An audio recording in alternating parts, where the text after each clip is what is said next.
ব্যক্তি বানিয়েছে, ভালো কথা বলে, আইনের শাসন চলবে, কিন্তু যে আইনের শাসনের নামে 16 বছর যারা আমার সম্পদ লুট করে কানাডায় বেগম পাড়া করেছে তারা এখনো সচল, এদের বিরুদ্ধে রুখে দাঁড়াতে হবে।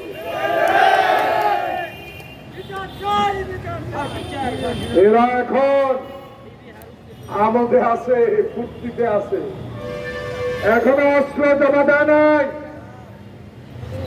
সরকার বলেছে বাতিল করে দিবি, ছেড়ে জমা দিতে এত সহজ? একটু পিছন, আমি ছবিতে পাচ্ছি না। খারাপ করতে বলতে হয়, পিছাতে হবে। পুলিশ রিমান্ডে নেই, ইব্রাহিম ভাই সুজন রিমান্ডে আদর যত্ন করলে চলবে না। কোথায় হাসানুল কিনু মুখে ব্যাখ্যা ব্যাখ্যা কথা কইতেন, এখন ইনুসাব বলে জিয়াউর রহমান কোন সেক্টরে স্বাধীন করছে? ইনুসাব বলে জিয়াউর রহমান তো মুক্তিযুদ্ধ করে নাই, অন থানাতে নিয়ে মুক্তিযুদ্ধ করাইতেছে ভালো করে। একটা বুড়া লোক, আমি ছিলাম, হাঁটতে জানে না, চলতে জানে না, বইতে জানে না, তার বাড়ির থেকে 10 কোটি টাকা পাইছে, সব 1000 টাকা নোট। হ্যাঁ দেখো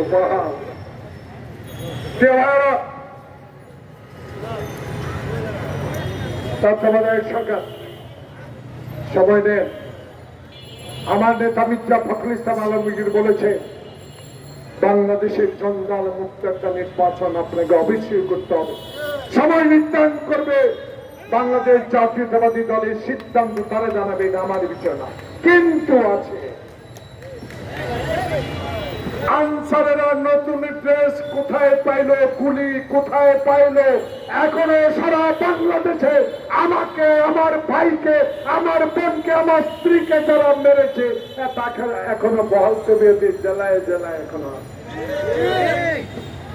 অনুরোধ করবো, সময় অবশ্যই লাগবে। তারা এখনো কমান্ডে আছে, আপনাকে অস্থিতিশীল করতে চেষ্টা করবে, আর পারবে না। হাসিনা কইছে আমি লোহমানব, আমি যাব না। লোহমানব চলে গেছে, এখন সোজা মানুষকে বসাই দিই। 16 বছরে কোন সরকার প্রধানের বক্তব্য আমি শুনি না। আমি 5 বার পার্লামেন্টে এমপি হয়েছি।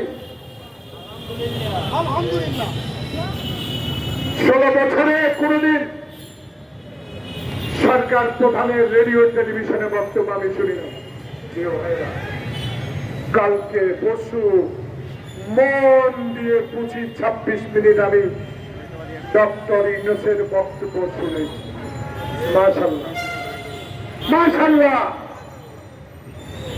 এগিয়ে যান,